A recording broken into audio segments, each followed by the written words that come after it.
Matamgi Manipuri Wari channel asubu tabiriba khwai pumnamokpu taramna opoga loinana ikoknona kurumjari. Ngasi mung taminarasi Chanu Lembi 13 suba tangka.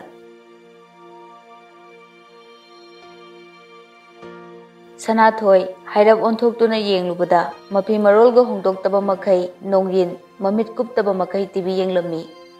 Pikliba Chanu su machin machaduna baba kauraga mamagi tampaktagi hagotuna chenki. Chanuna baba milki ba lepra nongyin machabu pamkhalaga wadingangde TV adumak yengduna lei. Sanathoina haima kaino tawrisibu tamo halakpaga kemta uhowdemi ado pungsu thengjila ani imaga tamoga chak chathoknaba tawrasi. Nongyinna hai jaga ngangkanu TV yenglisi udro. Apabi TV yengbagi kapubagi makhondo kapning tawduna hairei. Ibema nangbu karimta tadre ngahakta tumina layuda. Ima chak charasimi ai chak yamna lameba. Nongyinna ima namong nupise yam chayet khoyana dawri chagat yam ngange amukta warakpiyo. Apabina hai maunang ima saurkani ko. Sanathoi mapuroibaga manengbagi matongdo ubada amuksu noglai. Mapuroibaga manenggana mamitagi mapi taba makai TV yengbado ubada Sanathoi handakti khonjel thongna noglai. As yare ba ima tamosune asigibu kapaga yengine aina somda nokningbada loire aigi saktamje ubada. Aigi nupigi saktamje phati phajai he nungsu nungsikrede ko magi acting sina ai phawba kaphanba ngammimi. Apabina amuk imadi na kongche lasing hapli noina ngangi do amatta tadi ko. Nongyin su nokthurei as akhoi ma sidiba. Asumna Sanathoi su nungsiraba machaga mapuroibagi miyeng khada manemga su harau tayamna nungsine loinajari. Mathangi nongalakpagi ayukni Sanathoi su film shooting lei haiduna manenga loinana lakli. Pikliba macha Chanudi mapaga harau mayumda lehori. Apabina has noigi cinema naminena tawrisidi wasu wabajani ne bema. Wai ma akhoina wari sidagidi akhoibu tambida piriba kai sohi kadage haiduna yengsinbiriba director ne hena muk wari nema. Ibungo ga kok chatlasu yabane tawrisi masune imaga chatlo na adum haiduna lei. Aisu khangdeda ima tamona hairine ngasidi imaga chatminona adum hairaga leiriba. University gi winter vacation leibanina akhoi thubi ga lehauge kasu tawroena adum hairaga leiriba ima. Aisu migi mamangda tamoga chatmine hababudi manenga lakmine mamaga chatmine habaduna isada chawthopa kokchei ima. Aidi imaga chatmine bana bu hena pame tamoga chapabudi shooting spot mafamdasu. Nupi amana tampasna se macha nupi su class na sri tamme masak se karimta hande haiba. Nupi amana amu aduna ni kaino sahi khudingi best actress award chu mana atom lawrise acting su phajana hai mana act torokpase yam reality oi. Nupi amana amu sidi magi marai pok haibadunida phawona tambaginida. Nupi amana amu laibak ngakta sunateda mana sukana hotnajaba aduga guideline ju phajana piba magidi khwaidigi maru oina yum pangrabasu macha chaurabasu mapuroibaga manenggagi full support ni kaino pirise. Sumaina pukning thogotpidana encourage su pibirabanina masana su pamjaba oire thawai yauna hotnarabanina adum phawba tabanine. Nupi amana amu as malowa nupadudi maraibak phai he. Hoi bema malowa nupadu natte ne maraibak pharise mani ne maraibak pharise. Mapuroiba su phai manem su phai midi shooting ga se manem bokani lamne se nei dro. Nei ko tampasna na nei re maraibak se phati phai he. Somda film na me haiduna yengba lakliba mising duga makeup ki lakliba makoiga mani mamogi amadi makoi imungi wari sari bado taraga apabi harau jatuna thamoida nokchari Amusu Thangnaba mikupta mamau nupida nungsina yengjari.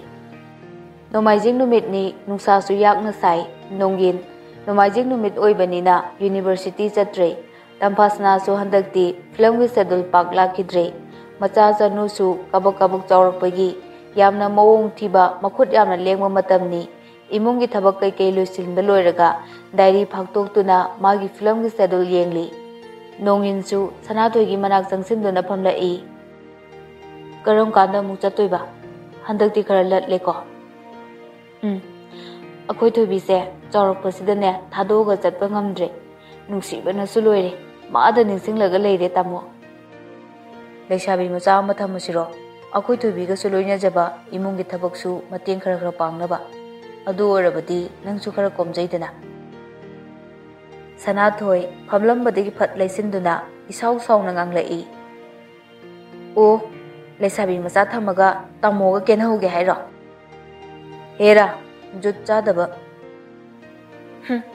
gaga yamna togo pamiro tamogi se hore e amu somdana best actress phajabi nangama leiringai sida ibani gi certificate ama su paira kansida kananu aina mu pamdu sibo yare tamo yam tanindra nongin su nongmi tawraduna magi loine bibu konsilli karan ngangnu ko ai saurkani tamo se amta hanto piyu se imala pu male heba tanja duda macha chanu su khongji makol na jeng laugai mama kauduna changlei maya sing du su tin na jabagi yamang loina mak hore masam mana iting ting makai ngorok ngoraba kuchu duda makhut macha aduna macimban khumlaga ha haiduna noglei aya babana mama da kole Sanathoina hai si angang sidiba yengune nongin noglei thoibia maramok pani chadi khara kan mi ta na bala kainu ta mo ngawrbo chanu su hena khonjel thokna kanna laurei Sanathoi topom lapong khangdraduna nungsirabi machabu chensinduna kanna kolaga noglei thoibia mama ga pot yom bisana sira Dalicho, nahan chupo yung bisana bay mama na puydo de. Ngasi di pura roye. Chanu makhut macha aduna mama gi ngakta kan na kolaga. Mama, promise tawo. Nongin na. Sana, mapanda ka na mo ko buy makoltay. Nang muta thogera. Sana thoy macha pamlaga. Hoy tamo. Asi haiduna thokki.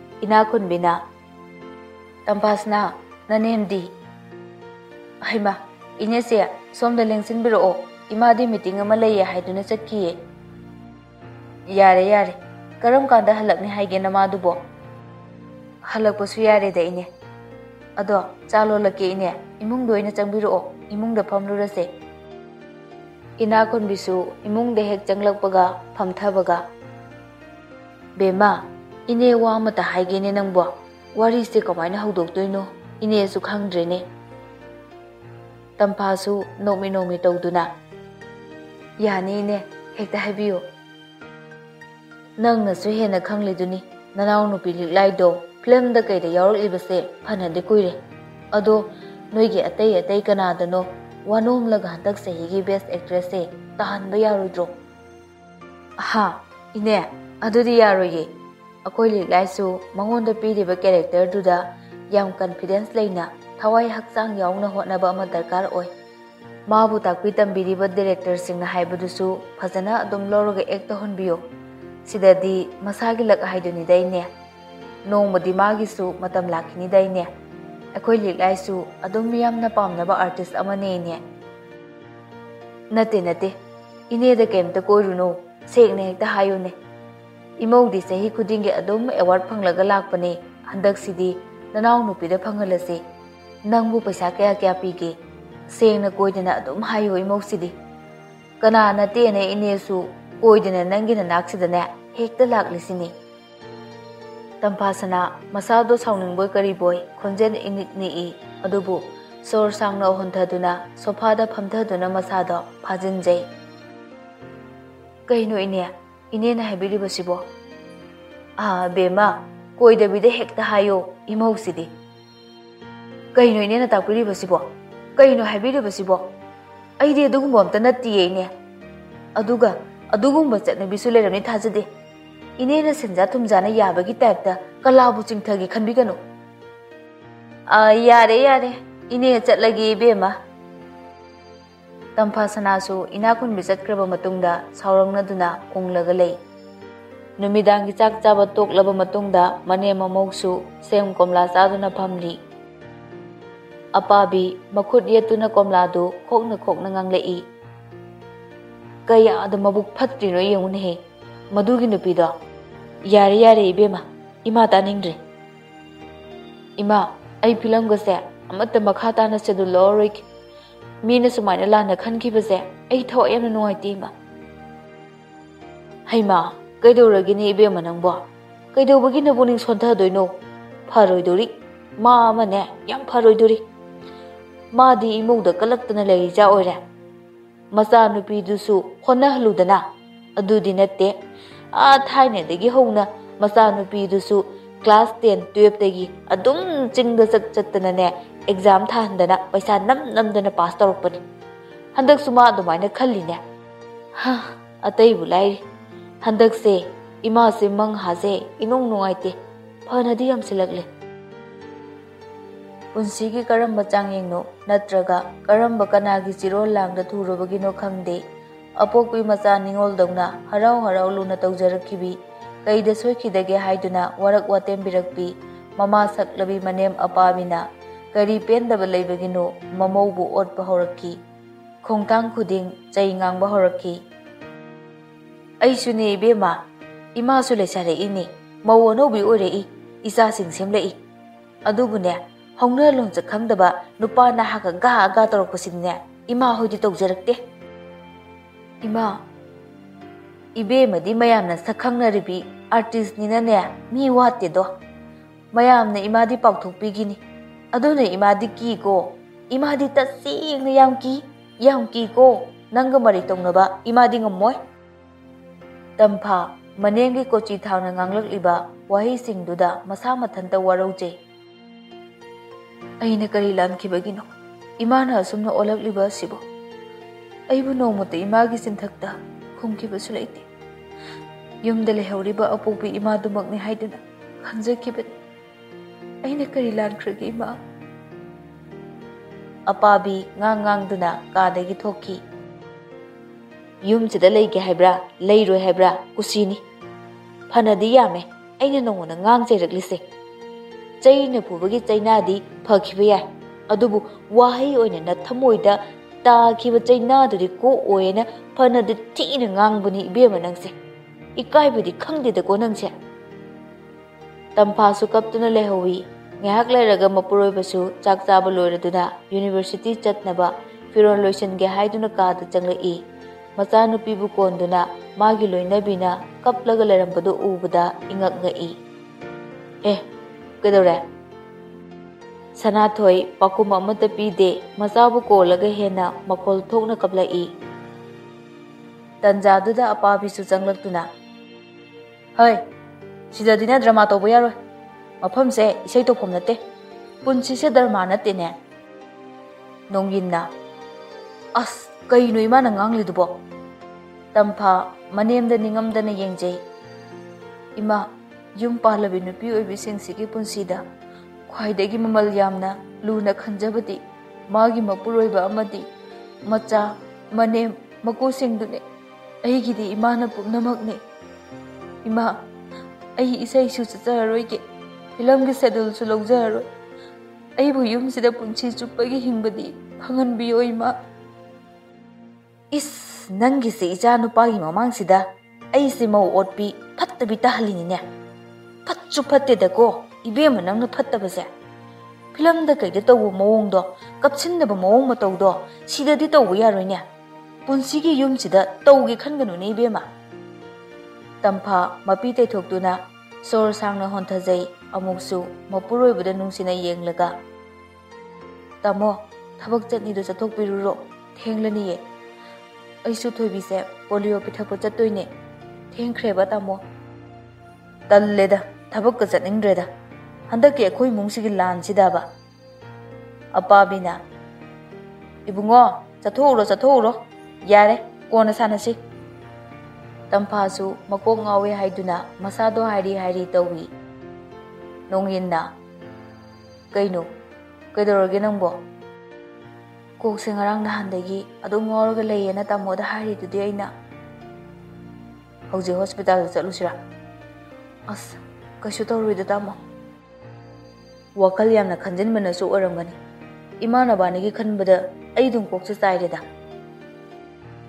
ꯇꯝꯐꯥ ꯃꯁꯥ ꯉꯝꯗ꯭ꯔꯕꯁꯨ ꯃꯄꯨꯔꯣꯏꯕꯒꯤ ꯃꯃꯥꯡꯗ ꯅꯣꯛꯁꯤꯟꯅꯗꯨꯅ ꯌꯥꯔꯤꯕ ꯇꯥꯃꯣ ꯆꯠꯊꯣꯛꯄꯤꯔꯨꯔꯣ ꯑꯁꯨꯝꯅ ꯅꯣꯡꯌꯤꯟꯁꯨ university ꯆꯠꯈ꯭ꯔꯦ ꯇꯝꯐꯥꯁꯨ ꯉꯥꯏꯍꯥꯛ ꯄꯣꯊꯥꯗꯨꯅ ꯂꯩꯍꯧꯏ ꯃꯁꯥ ꯈꯔ ꯅꯨꯡꯉꯥꯏꯔ ꯃꯥꯜꯂꯦ ꯍꯧꯖꯤꯛꯇꯤ ꯄꯤꯛꯂꯤꯕ ꯃꯆꯥ ꯆꯅꯨꯕꯨ ꯒꯥꯔꯤ ꯃꯃꯥꯡꯗ ꯐꯝꯍꯜꯂꯒ ꯄꯣꯂꯤꯑꯣ ꯄꯤꯊꯛꯄ ꯂꯥꯛꯏ PhD ꯌꯧꯕꯒ ꯇꯝꯐꯥꯁꯨ ꯃꯆꯥ ꯆꯅꯨꯕꯨ ꯈꯨꯠ ꯁꯝꯗꯨꯅ ꯃꯌꯥꯝꯅ ꯀ꯭ꯌꯨ ꯂꯦꯞꯅꯔꯤꯕꯗꯨꯗ ꯌꯥꯎꯒꯦ ꯍꯥꯏꯗꯨꯅ ꯆꯪꯂꯛꯏ ꯅꯨꯄꯤ ꯑꯃꯅ ꯍꯩꯃꯥ ꯑꯩꯗꯤ ꯀꯅꯥꯒꯤ ꯂꯩꯁꯥꯕꯤ ꯃꯆꯥꯅꯣ ꯃꯁꯛ ꯐꯖꯈ꯭ꯔꯦꯗ ꯀꯥꯔꯒ ꯌꯥꯝ ꯂꯦꯝꯅ ꯊꯧꯔꯒ ꯅꯣꯛꯇꯅ ꯆꯠꯂꯤꯁꯤꯕꯣꯅ ꯈꯜꯂꯨꯏꯅꯤ ꯑꯗꯨꯒꯗꯤ ꯑꯩꯈꯣꯏ ꯇꯝꯐꯥ ꯑꯣꯏꯔꯝꯃꯤ ꯇꯝꯐꯥ ꯅꯣꯛꯃꯤ ꯇꯧꯗꯨꯅ ꯏꯅꯦ ꯍꯣꯏ ꯃꯌꯥꯝꯅ ꯄꯪꯊꯥꯗ ꯊꯥꯒꯠꯄꯤꯔꯦ ꯅꯨꯄꯤ ꯑꯃꯅ ꯑꯃꯨꯛ ꯑꯣꯟꯊꯣꯛꯅꯁꯨ ꯐꯖꯈ꯭ꯔꯦꯗ ꯐꯤꯂꯝꯗ ꯎꯕꯗꯒꯤ ꯑꯁꯦꯡꯕ ꯎꯕꯗꯅ ꯍꯦꯟꯅ ꯐꯖꯩ ꯍꯥꯏ ꯋꯥꯅꯤ ꯍꯟꯗꯛꯀꯤ ꯅꯪꯒꯤ film ꯃꯤꯠꯌꯦꯡꯗꯨꯒꯤ ꯃꯔꯨꯝꯗꯗꯣ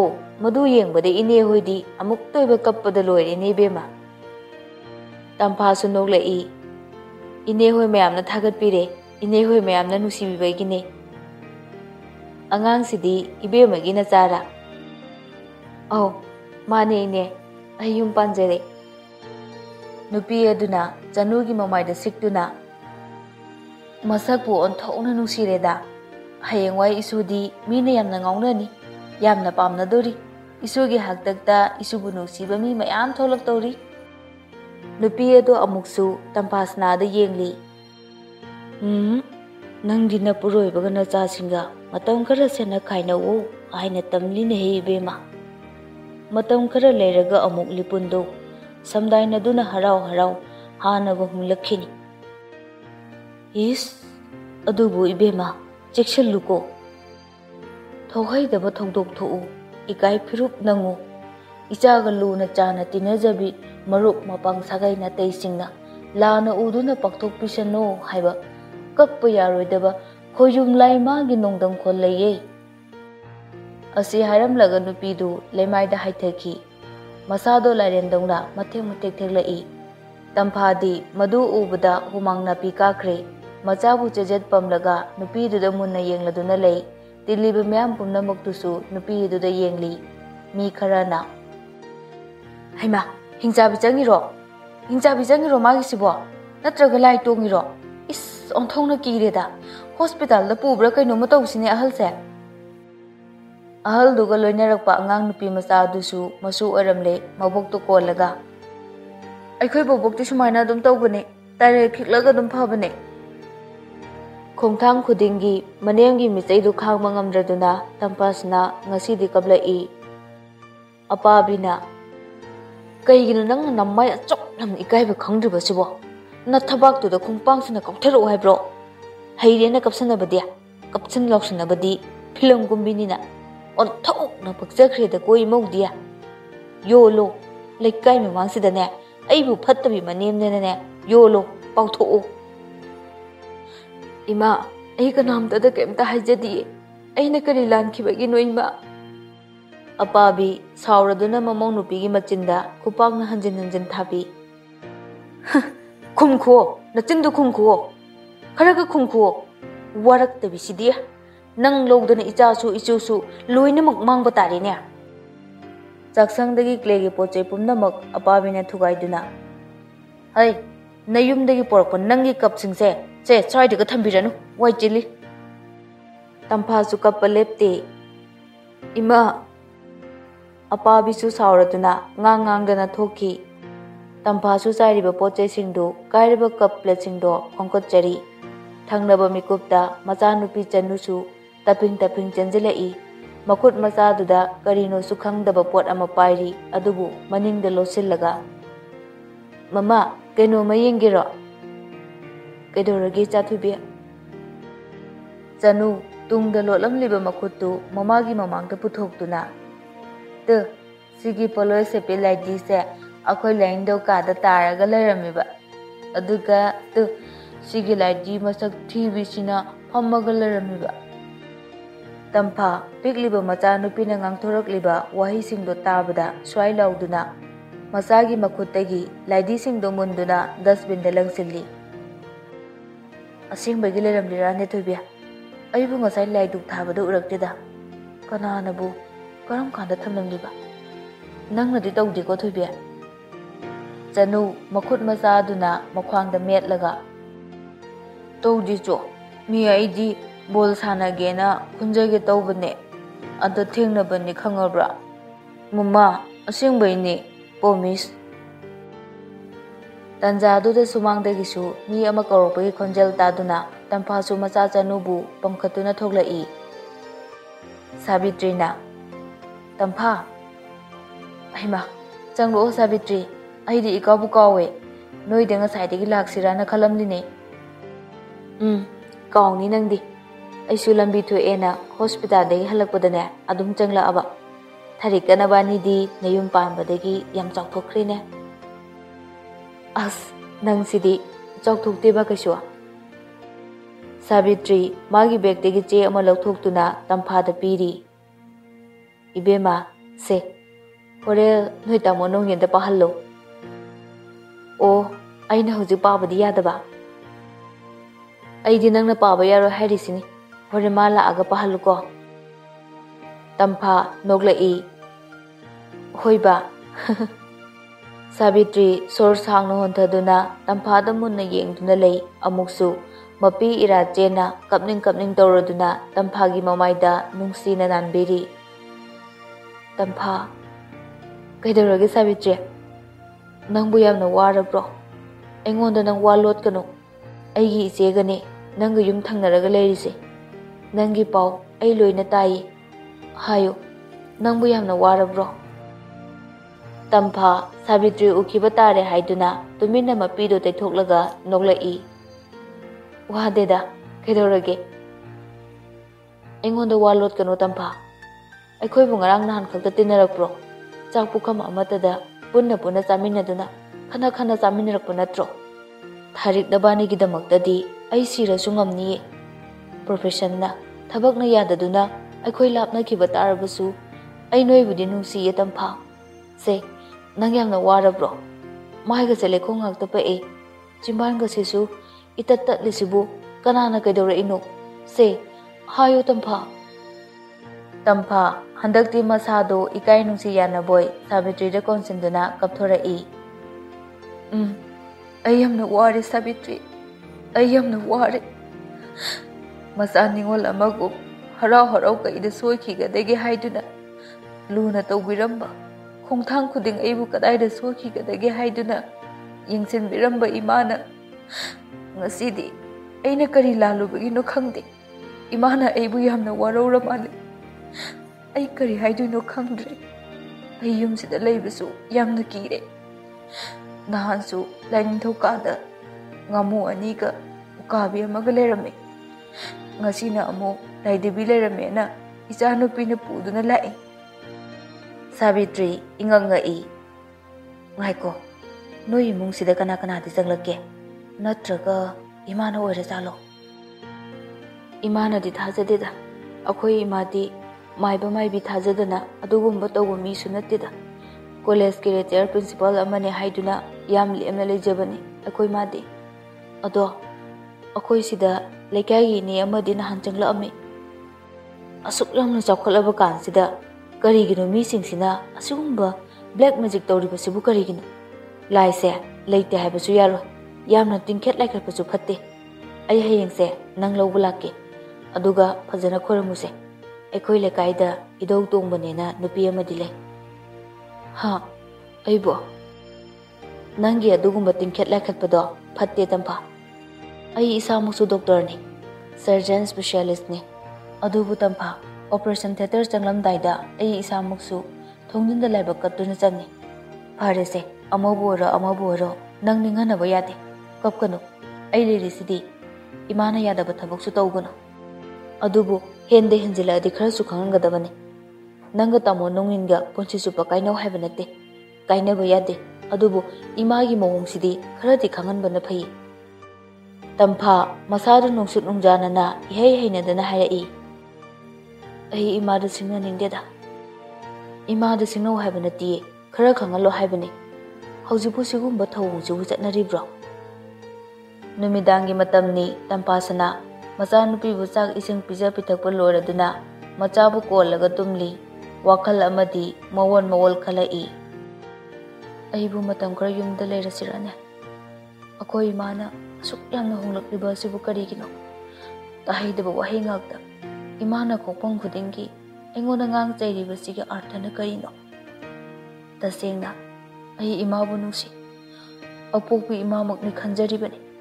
Sangsar sida aina khwaidagi nungsijaba aigi mari nungsiba icha haiba icha se ima leirambadagi taibang sida aina uba phangjabane. Asi haraga tampasana tumliba macha chanubu nungsina kokthakta nanthabiri. Tanja hek chanadana nonghinsu thabak halaktuna mafi maroga hongdoktaba makai tampagi manakta hipchilai. Khara changchaluse.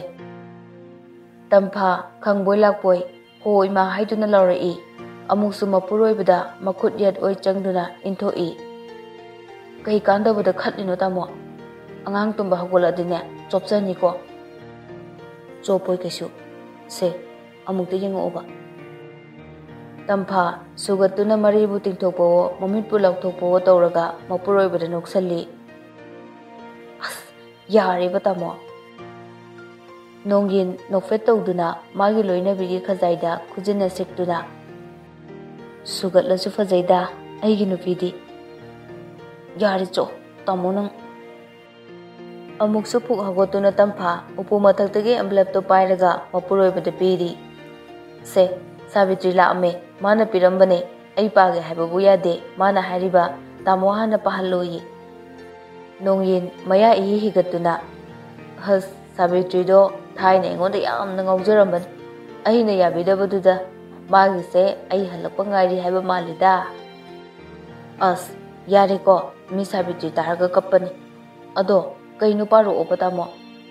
Mana de tamo hana pahallo ai ko na paw na hairami. Aisu imanabi nusibinina mana haiba wa ngaine.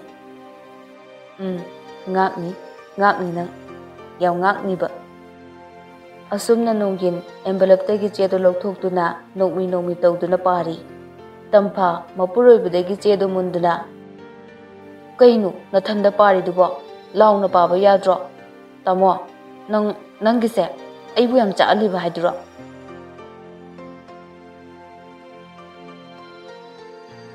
Matang asida tabiriba khwai pumnamakpu amukka hanna khurumjari. Makha taba saruk hayeng punna taminarasi.